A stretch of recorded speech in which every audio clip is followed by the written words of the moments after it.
보통 주일에 안 보이는 사람이 여기 와 있는 분들이 계셔서 너무 반갑고 감사해서 드리는 말씀이에요. 또 빈자리의 주인공들은 지금 고향에 벌써 가 계신 분들도 많이 계시고, 또 아침에 오늘은 2부 예배에 오셔서 예배드리고 먼저 출발하시는 분들도 계시고 하던데, 이 한가위의 넉넉함, 그리고 우리에게 조상을 통해서 주신 하나님의 사랑을 함께 나누는, 특별히 살아계신 조상들을 잘 모시는 그런 복된 한가위가 되시기를 주님의 이름으로 축복합니다. 옆에 계신 분들하고 한가위 인사 한번 할까요? 은혜롭고 복된 한가위 명절 되세요. 시작. 예, 고맙습니다. 이번 한가위에는 우리 남북한 전부에 하나님께서 좋은 선물을 하나 주셨는데, 지난주에 있었던 평양과 백두산에서 두 정상이 했던 일을 통해서 이 나라의 민족의 새로운 물꼬가 트이는 것을 우리가 기대하면서 아마 이번 명절에 다들 그 이야기를 하지 않을까 이렇게 예측을 해봅니다. 이전 같으면 생각도 못하던 일들이 우리에게 하나님의 은혜로 갑자기 주어집니다. 근데 그 은혜가 진짜 은혜의 사건이 돼야지, 하나님이 기뻐하시고 하나님이 복되게 하시는 사건이 돼야 우리에게 평강이 오는 거지, 무슨 어떤 기회를 맞이했으니까 그걸 잘 이용해 갖고선 이익을 챙기려고 하는 이벤트나 그런 할리우드 액션 같은 연기가 아니었으면 하는 생각이고, 그건 남쪽이든 북쪽이든 공이 마찬가지입니다. 정말 하나님의 역사를 주관하시고 인도하시는 그 손길 앞에서 우리가 같이 보름달을 바라보고 있다면, 이 명절에 그 하나님의 넉넉한 마음들이 우리 결에 마음마다 심어지고 또 아름다운 열매를 맺는 이 민족 되시기를 주님의 이름으로 축복합니다. 지금 제가 모세에 대해서 1년 내내 설교하려도 하겠어요. 그런데 오늘까지만 모세에 대해서 하기로 제가 마음을 먹고, 오늘은 모세에게 주셨던 10계명에 대한 이야기를 여러분하고 하려고 그래요. 사실 모세가 한 일이 뭐냐 그러면, 출애굽의 지도자였고 애굽에 종된 이스라엘 백성들을 하나님의 사명을 받고 80살이 되었을 때 40년씩 3번이라고 했죠. 하나님의 보내심을 받아서 바로와의 10가지 하나님의 기적을 통하여서 그들을 구출해 냈던 사람입니다. 그리고 40년 동안은 광야에서 가나안까지의 광야 생활을 하면서 낮에는 구름 기둥으로 밤에는 불 기둥으로 하나님의 인도하심을 받아서 지금 신명기 오늘 5장에 있는 말씀의 시점은 그 가나안을 앞에 두고 광야를 다 돌았어요. 그리고서 후손들에게 이것을 꼭 기억하고 가나안 땅에 들어가면 이 말씀을 꼭 지켜야 된다고 그렇게 말씀하고 있는 장면인 것입니다. 모세의 삶을 제가 먼저 거룩한 피동태라고 정의했었죠. 기억하시기 바라요. 하나님이 구분하신 피동태입니다. 사람의 가장 큰 능동은 하나님 앞에 인도하심을 받는 거예요. 하나님이 인도하심을 받는 자리에 서 보면 내가 얼마나 나의 능력을 최대한으로 발휘해서 하나님 앞에 쓰임을 받는 그 자리에 가보면 나의 능동태가 무엇인지를 금방 알 수 있어요. 내가 한 것보다 하나님이 하신 게 훨씬 커요. 그 인도하심을 받을 생각이 없는 사람에게는 자기 능력만큼 살다가 죽어요. 아무리 유능한 사람도. 그러나 하나님의 인도하심을 받기 시작하는 거룩한 피동태의 사람은 테바, 바로 그 갈대 상자에 물에 띄워져서 하나님의 구출함을 받는 것처럼 하나님의 구원의 역사와 또 구원의 역사에 쓰임받는 역사가 우리에게 있게 되는 것입니다. 뿐만 아니라 선택받은 선택이라, 하나님이 택해 주신 선택이라는 표현을 제가 했는데, 그렇습니다. 우리는 내가 선택했으니까 내 마음대로 한 것 같지만 하나님께서 먼저 우리를 지명하여 불러주시는 선택이 거기 있어서 모세를 이집트의 그 공주의 아들로 두지 아니하시고 광야 40년 동안에 40에서 80까지의 우리로 얘기하면 골든 타임, 가장 황금기를 광야에서 썩게 하시고 이제 사람의 무능한 바닥까지 내려가 있는 자리에 하나님께서 오히려 택하셔서 그 선택받은 선택 가지고서 주의를 감당하게 하신 것, 이것이 모세의 삶의 특징이라고 말씀드렸습니다. 그리고 10가지 재앙뿐만 아니라 2주 전에 우리가 본 것처럼 홍해 바다와 바로의 군대 앞에서 홍해 바다의 길을 내신 것도 하나님께서 하신 것이고, 하나님의 기적은 한쪽에게는 구원의 기적이 되고 똑같은 사건이 다른 쪽에는 하나님의 심판의 자리가 된다는 것입니다. 심판의 자리에 서지 않도록 우리가 하나님의 기적의 주인공들이 되어들 줄로 믿습니다. 거룩한 백성으로 선택받은 믿음의 사람들은 그 변화와 성장과 열매를 통하여서 하나님께서 기뻐하시는 구원의 자리에 서시기를 주님의 이름으로 축복합니다. 오늘 이제 이 율법으로 돌아오는데, 실제로 출애굽했을 때와 가나안에 들어가는 입가나안, 이 두 장면을 딱 비교해 보면 이스라엘 백성들한테 달라진 게 있어요. 출애굽한 사람들은 단 2사람만 들어갈 수 있었다고 그랬어요. 여호수아와 갈렙 2사람. 나머지 60만이, 장정만 60만이니까 아마 여자와 아이들 다 한 200만 된다고 했는데, 그 사람들이 광야에서 다 소천되고 광야에서 태어난 세대로 하나님께서 새로운 민족을 만드셔서 수는 같지만 사람은 달라지는 역사를, 변화를 시키셔서 들어가게 하시는데, 바로 그 들어가는 그 자리에서 가만 보면 나올 때 없던 게 하나 생겼어요. 그게 뭐냐면 크게 보면 회막 혹은 장막, 하나님이 만나시는, 우리로 얘기하면 예배당 같은 거예요. 하나님을 만나는 처소가 생겼고, 그 회막에 보면은 거룩한 성막이 있는데, 성막 속에는 지성소와 성소가 있어서 지성소의 가장 핵심이 되는 곳에는 법궤, 증거궤, 언약궤라고 하는 조그만 상자가 있고, 그 궤는 제가 테바라고 말씀드렸던 하나님이 운행하시는 거룩한 피동태 현장입니다. 그리고 그 속에 들어있는 것이 모세가 하나님을 만나서 호렙산에서 출발해서 3개월 만에 받았던 그 하나님께서 직접 돌판에 쓰신 그 글씨가 되어져 있는 판 2개가 거기 들어있다는 거예요. 돌판이. 이 모든 구조를 생각해 보면 예배 자리에서 하나님의 말씀이 차지하는 비중은 가장 핵심입니다. 그리고 그 말씀은 예수님의 사건 때에는 육신을 입고 세상에 오셔서 우리를 위하여서 하나님의 사랑 전부 보여주시고 하나님의 공의 전부 보여주시고, 하나님은 죄인은 심판하시고 의인을 하나님께서 축복하시는 자리에 세워야 되는데, 죄인을 구원하기 위한 사랑 때문에 신이 저 십자가에 물과 피를 다 쏟으시고 죽으셔서 저와 여러분을 구원하신 것입니다. 이것이 말씀이 육신이 되었다는 요한복음 1장 1절부터 나오는 말씀이고, 뿐만 아니라 바로 그 10가지 계명, 지성소, 법궤, 그것이 우리 신앙의 가장 중심에 있습니다. 그런 점에서 모세의 율법을 토라라고 말해서 신명기까지 창세기에서부터 이르는 모세 오경을 말하기도 하고, 거기에 나오는 율법 조항들을 얘기하기도 하고, 또 이 2개의 돌판에 쓰신 10개의 계명, 10개라고 하는 10가지 계명으로 말하기도 하는데, 이 모든 것이 하나님의 말씀이라는 거예요. 그런 점에서 우리가 이 율법에 대한 연구를 해보면, 우리가 유대인처럼 율법을 많이 연구하진 않지만 그들은 뭐 쓰여진 전통뿐만 아니라 오랄, 이 구전되어져 있는 전통까지 다 얘기해서 뭐 탈무드니 뭐 굉장히 많은 룰들을 가지고 있는데, 그 중에서 우리가 구약 성경에 있는 이야기만 가만 보아도 AD 3세기경에 한 랍비가, 그 이름은 심라이라는 사람인데, 그 사람이 창세기부터 신명기까지 나오는 모든 율법 조항들을 조항으로 쭉 써보았어요.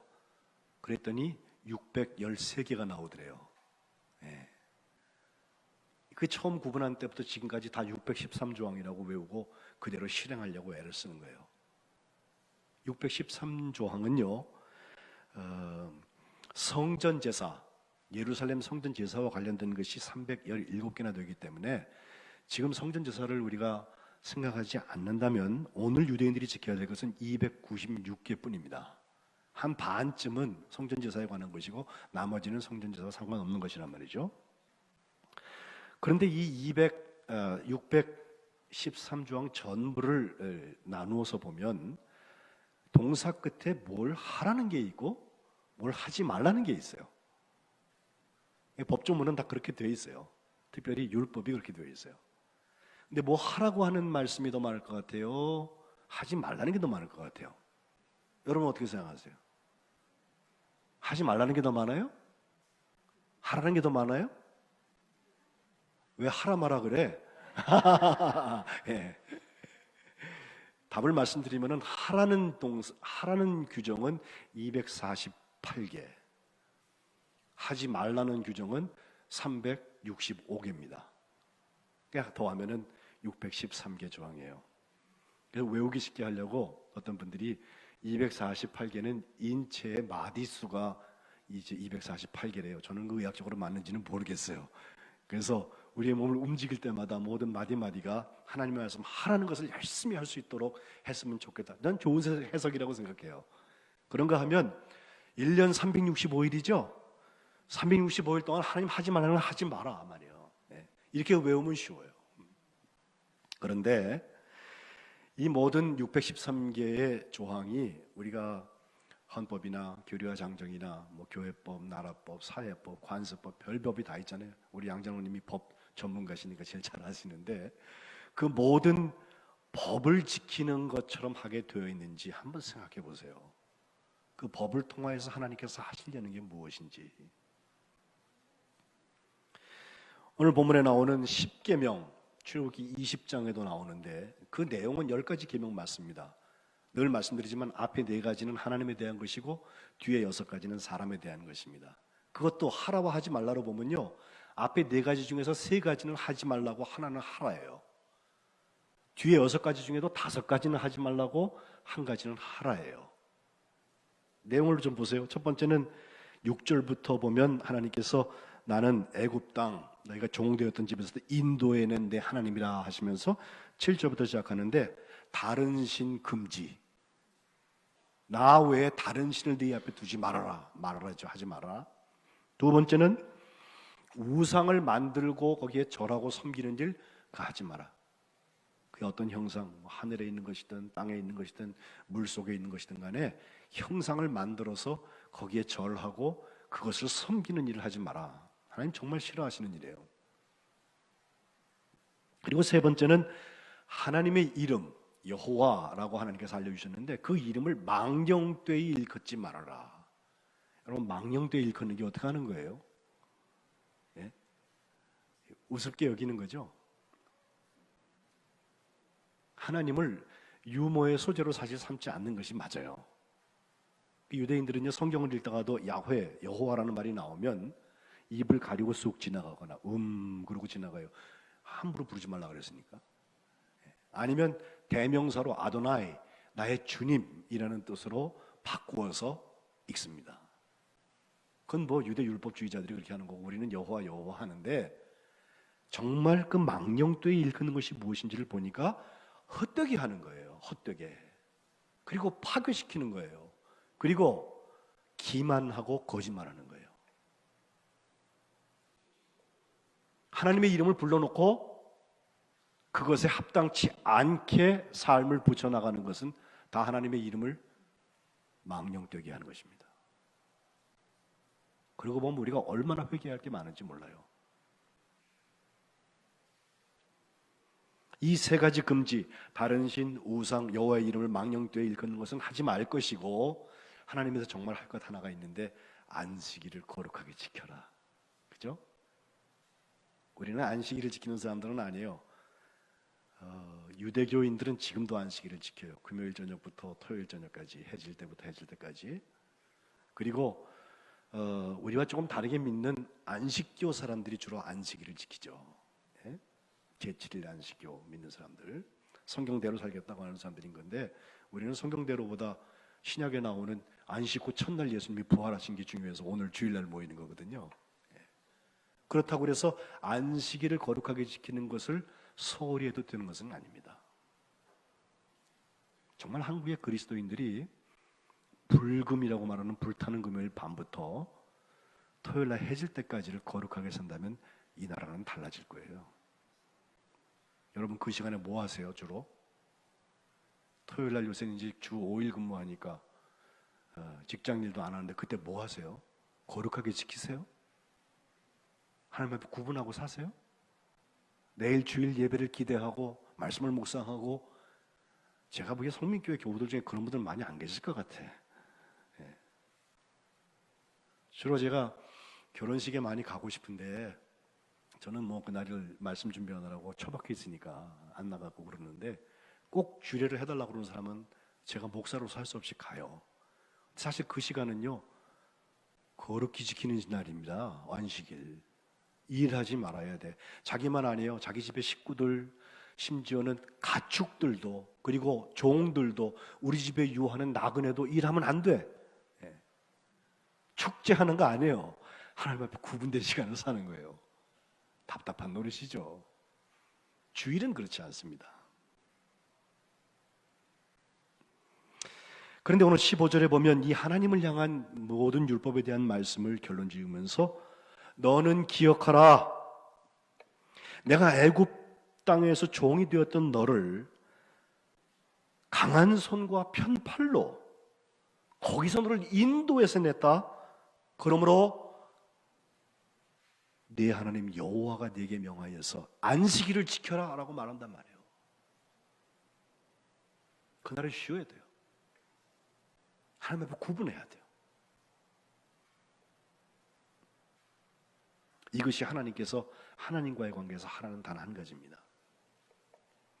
두 번째 이웃 부분을 볼까요? 5번째 계명부터 10번째 계명까지 6가지인데 그 6가지는 저는 늘 첫 번째 나오는 하나님께서 하라고 하시는 것은 부모를 공경하라는 거예요. 추석 때 참 좋은 말씀이죠. 부모를 공경하라고 하는 것은 에베소서 6장 1절에도 자녀들아 주 안에서 너희 부모에게 순종하라 이것이 옳다. 2절 내 아버지와 어머니 부모를 공경하라. 이것이 약속이 있는 첫 계명이니 이로써 내가 잘 되고 땅에서 장수하리라 그랬거든요. 예. 부모한테 하는 거 보면 그 사람의 인생이 나오는 거죠. 근데 이것이 이웃을 사람을 향한 계명에서 첫 번째 계명 하나님께서 하라고 하는 것이고, 그거 말고는요 살간도거탐, 저는 이렇게 배우는데 살인하지 말라, 간음하지 말라, 거짓 증거하지 말라, 도둑질하지 말라, 탐심, 특별히 이웃의 것을 탐내지 말라. 이 5가지 하지 말라는 동사가 뒤에 붙어 있습니다. 지난주에도 김혜진 목사님 통해서 하나님께서 말씀 주실 때 그 쉐마 이스라엘 신명기 6장 4절 말씀을 풀면서 이것은 예수님께서 다시 명령으로 말씀하실 때에는 율법사의 질문, 어느 계명이 큰 겁니까? 라는 질문에 대해서 대답하시는 장면이 나오는데, 마태복음 22장 34절부터 40절 말씀인데, 특별히 37절부터 예수님이 대답하시기를 그 신명기 6장 4절 말씀을 인용해서 내 마음을 다하고 목숨을 다하고 뜻을 다하여 내 주 너의 하나님을 사랑하라 하였으니 이것이 크고 첫째 되는 계명이다.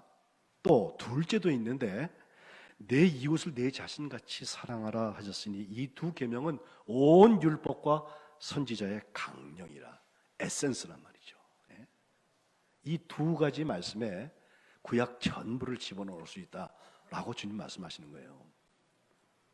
그리고 보면 613개의 조항이나 10개의 계명이나 그것도 6으로 나누어서 하나님과 사람의 관계로 얘기할 때에나 하나님을 정말 올인 해가지고 사랑해란 말이에요. 적당히 하는 신중만 내지 말고, 믿음의 사람이면, 변화되었다면, 천국 백성이라면, 주의 자녀라면, 거룩한 백성 성민이라면 올인해서 사랑하라. 그리고 이웃을 향하여서 하지 말아야 될 것은 하지 말아야죠. 내 자신처럼 내 이웃을 사랑하라. 이 2가지의 율법과 선지자가 다 들어있다고 주님은 말씀하십니다. 그런데요, 요즘 우리가 적폐가 어떻고 좀 굉장히 오래가는 것 같아서 마음이 좀 안타까운데, 또 사회의 어두운 부분들을 들춰내는 일들을 자꾸 하면서 보면 미꾸라지라는 말을 해요. 법을 피해 다니는 미꾸라지라는 뜻이거든요. 법을 너무 잘 알아. 예. 근데 왕년에는 그게 법꾸라지 노릇이 될지 몰라도 요즘에는 많이 그 척도가 달라졌어요. 그때 되던 게 지금은 안 돼요. 그래서 지금 거꾸로 그때 것을 파가지고서 그것도 적폐라고 자꾸 정죄해요. 서로 그것 때문에 아파하는 자리가 됐어요. 근데 가만 생각해 보면 법은 지키라고 있는 거잖아요. 하라는 것은 좀 하고 하지 말라는 것은 안 하면 되는데 사람이 이상해요. 하지 말라는 건 더 하고 싶어. 하지 말라는 걸 했는데 남들이 못 보면 더 기뻐. 사탄이가 우리 마음에 기쁨을 줘요. 아주 묘한 매력이 있습니다. 하나님의 말씀을 지키는 일에 앞장서는 사람은 좀 바보 같고, 하나님이 하라고 그러는 거 하고 하나님이 하라는 거 하지 말라는 거 하지 않는 사람은 좀 바보 같은 사람 같고, 세상에서 손해를 보게 되어져 있고, 거꾸로 하나님께서 하라는 것은 하지 않고 하나님께서 하지 말라는 것은 열심히 하면서도 법에 안 걸리는 사람, 세상에서 최고로 붙여줍니다. 세상과 친하게 되어 있어요. 그런데 오늘 신명기 5장에 있는 말씀은 이것을 정면으로 반박합니다. 그렇지 않다는 거예요. 추석에 우리가 우리 자녀들을 만나서 축복하면서 할 얘기가 여기 있어야 돼. 혹시 몰라서 못하는 것이 있다면 가르쳐서라도 그것을 함께 공유하고 나눌 수 있어야 건강한 사회, 건강한 가족이 됩니다. 오늘 1절에 보니까 모세는 온 이스라엘을 불러놓고 하는 말, 이스라엘아, 오늘 내가 너희의 귀에 말하는 규례와 법도를 듣고, 히브리 원문대로 하면 여기도 쉐마 이스라엘, 어순이 그렇게 되어 있어요. 들어라 이스라엘아, 그 모든 오늘 내가 말하는 규례와 법도를, 이렇게 되어 있어요. 들을 뿐만 아니라 그것을 배워라. 그리고 세 번째는 지켜 행하라고 되어 있습니다. 듣고 배우고 지켜 행하는 것. 저는 제가 백두산에 올라가서 물을 뜨고 이 나라의 미래 정말 이런 주인공으로 설 수 있는 사람은 아니지만, 하나님의 말씀을 듣고 하나님의 말씀을 배우고 하나님의 말씀을 지켜 행하는 것, 그것에 못지않는 중요한 것입니다. 믿지 않는 사람들이 듣지 않으면 믿는 사람들이라도 그 말씀 들어야 돼요.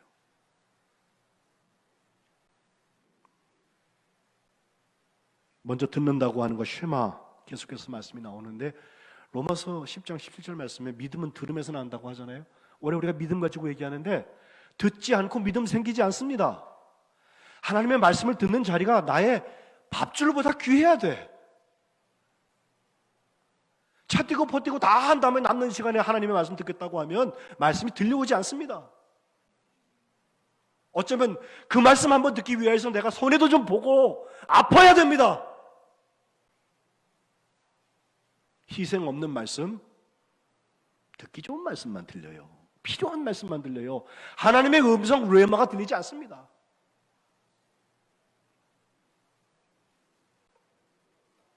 신명기 6장 7절에도 이 말씀을 듣게 할 때, 집에 앉았을 때든지 길을 갈 때든지 누워 있을 때든지 일어날 때든지 이 말씀을 강론해서 아주 세뇌시키라는 거예요. 하나님을 올인해서 사랑하고 섬겨라.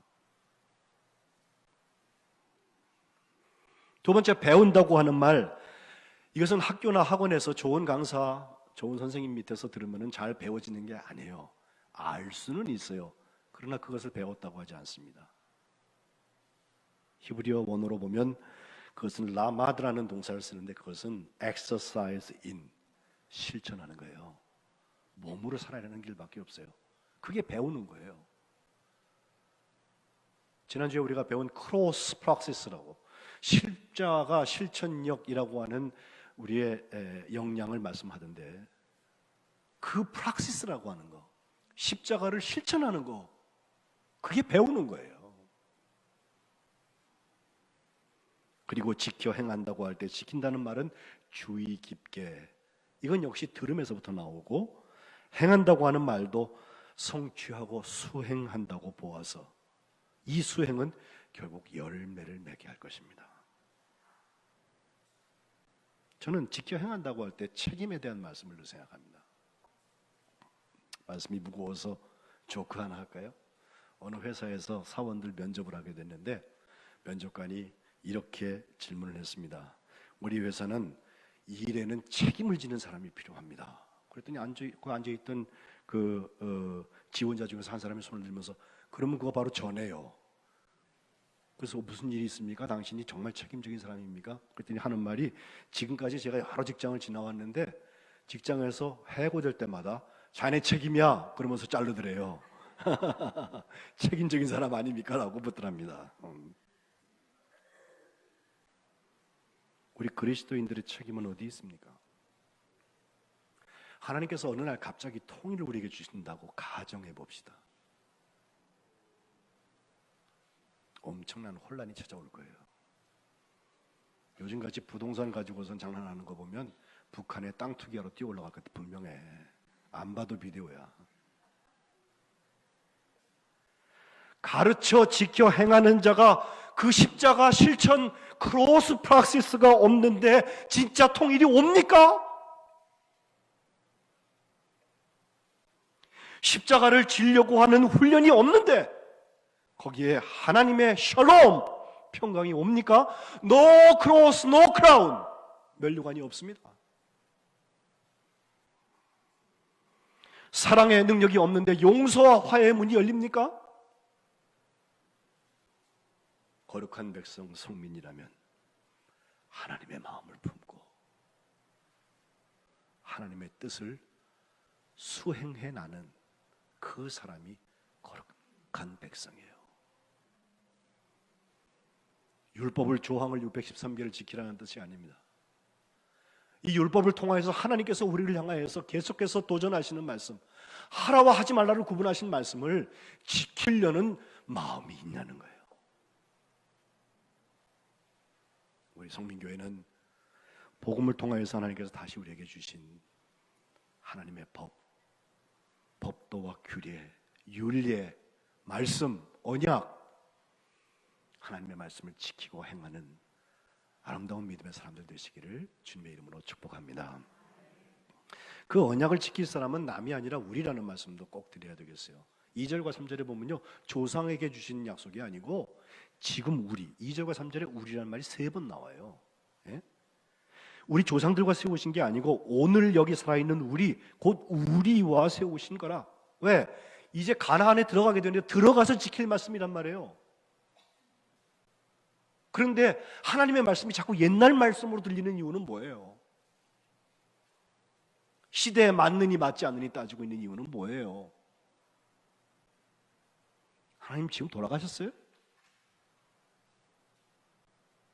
하나님 앞에 서 있는 사람이 어떻게 하나님이 지금도 내게 내 심령에 말씀하시는 말씀이 안 들린다고 말을 해요?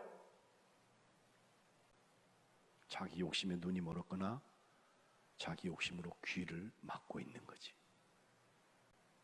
선택하는데 능한 것이, 이익이 되는 것은 얼른 받아들이고 달면 삼키고, 조금 힘들고 불편하고 하나님의 말씀 지키다 보면 좀 바보같이 될 것 같으면 이익이 아니라 손해가 예상이 되면 얼른 뱉어버리고,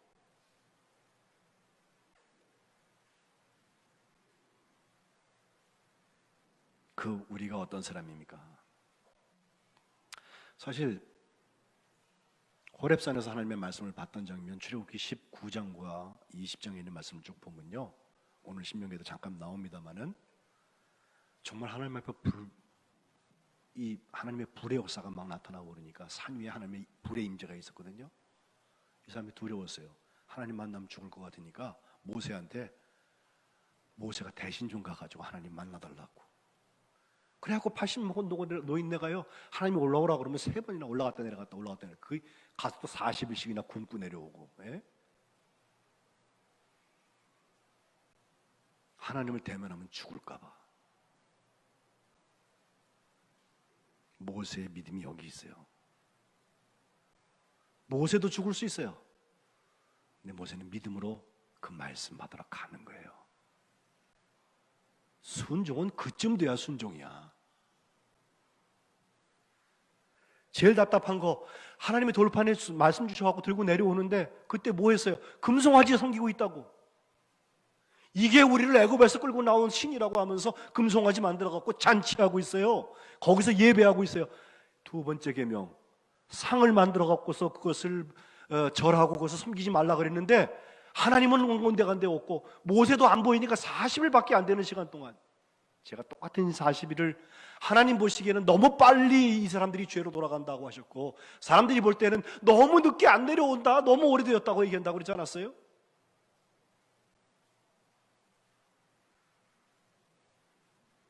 거역의 역사입니다. 하나님이 질투하시는 하나님, 사랑하기 때문에 그들에게 질투하고 분노하시는 하나님, 나를 미워하는 자의 죄는 아비로부터 3대까지 내가 이르게 하고 반대로 나를 사랑하고 계명을 지키는 자에게는 1000대까지 은혜를 주시겠다고 하신 하나님. 감사한 것은 모세가 성질대로 욱하고 살지 않았어요. 민수기 12장 3절에 보면요, 구스 여자하고 결혼을 했더니 자기의 제일 측근인 아론과 미디암이 와가지고 데모를 해요. 예? 왜 구스에 결혼을 했냐고. 시퍼라 어떡하고. 근데 12장 3절에 보면요, 모세의 온유함이 지면의 모든 사람보다 승했다고 그랬어요. 모세는 온유한 사람이에요. 성질대로 집어던지는 사람 사실 아니에요. 결국 금송아지 사건에서 하나님의 재앙을 그들이 함께 만나게 되지만 이 역시 자기의 이름을 높이기 위해서 한 것이 아니라 오히려 다시 올라가서 하나님 앞에 하나님이 다 쓸어버리겠다고 그러시는데, 너로부터 다시 시작할게 하시는데, 아닙니다 하나님. 그러면 하나님의 이름이 우습게 됩니다. 여기까지 끌고 와서 다 죽여버렸다고 그럴 거 아니에요. 그러니 내 이름을 생명록에서 지워주시더라도 이 백성을 용서하여 주옵소서. 이것이 크로스 프락시스예요.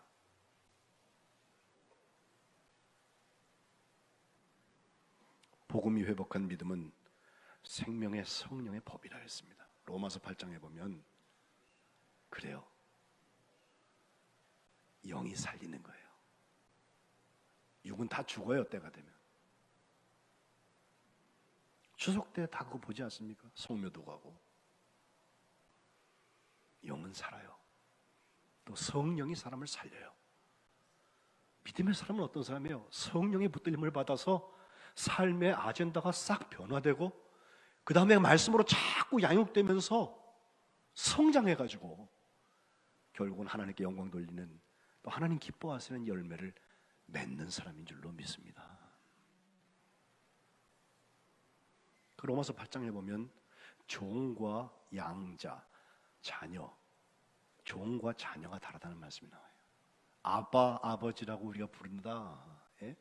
이젠 자녀가 되었다.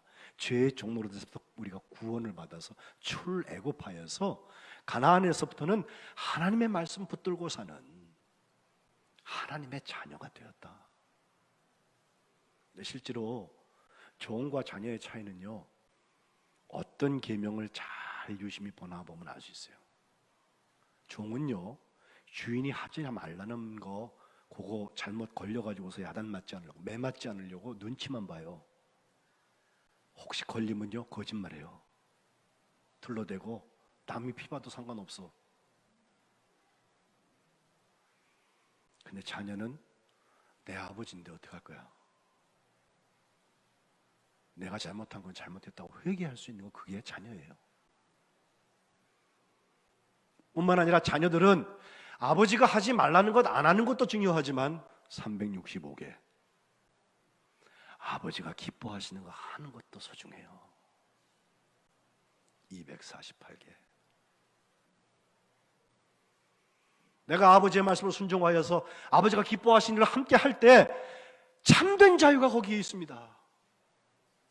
우리는 하나님 기뻐하시는 일을 할 수 있는 성령의 감동이 속에 있는 사람들이에요. 애써 외면하지 마십시오. 그리고 그 말씀을 크게 들으세요. 열심히 그것을 하다 보면 하지 말라 어디로 갔나 없어져요. 찾기도 힘들게 돼. 그거 하기엔 너무너무 바빠요.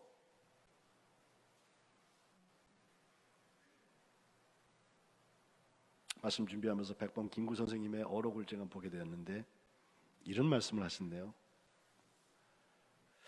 개인의 자유를 주창을 하되 그것은 저 짐승들과 마찬가지로 자기 배를 채우기 위해 급급한 그런 자유가 아니라 제 가족을, 제 이웃을, 제 국민을 잘 살게 하는 자유여야 한다라고 하시면서 공원에 꽃을 꺾는 자유가 아니라 공원에 꽃을 심는 자유여야 한다 그랬어요.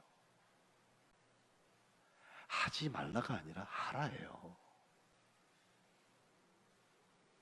그는 남대문 교회 그 목사님이 김치선 목사님이셨는데 늘 새벽 기도를 함께 하고 한 번은 주일날 예배를 마친 다음에 기자들이 한 말씀 해달라고 그랬더니 하는 말이 경찰서 10개를 짓는 것보다 교회 하나를 세우는 것이 더 소중합니다 그랬대요.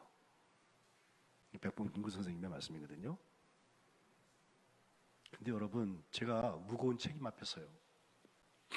물론 경찰서는 범죄를 막는 거잖아요. 하지 말라는 것을 못하게 하는 거잖아요. 경찰서에서 착한 일 안 했다고 누가 뭐라 그래요? 그러지 않잖아. 그죠? 근데 교회가 여전히 그런 어떤 법적인 잣대 가지고 누구 잘못했나 보자. 네? 누구 말씀 어기나 보자. 이것만 찾고 앉고 무슨 수사반장들이야. 왜들 그래? 네? 아닙니다. 하나님이 하라고 하시는 말씀에 직접 순종하고 나갈 수 있는 거. 거기에 구름기둥과 불기둥의 역사가 있을 줄로 믿습니다. 정말 교회 하나가 경찰서 10개보다 소중해야 돼. 큰 교회든 작은 교회든 상관없어요. 하나님이 사용하시면 내가 낮추시고 훈련시키신 다음에 내가 작기 때문에 택했다고 하신 하나님, 그 이스라엘과 관계했던 모세를 통한 하나님의 구원의 역사가 우리 성민교회 모든 교우들의 가정에 있으시기를 주님의 이름으로 축복합니다. 기도하겠습니다.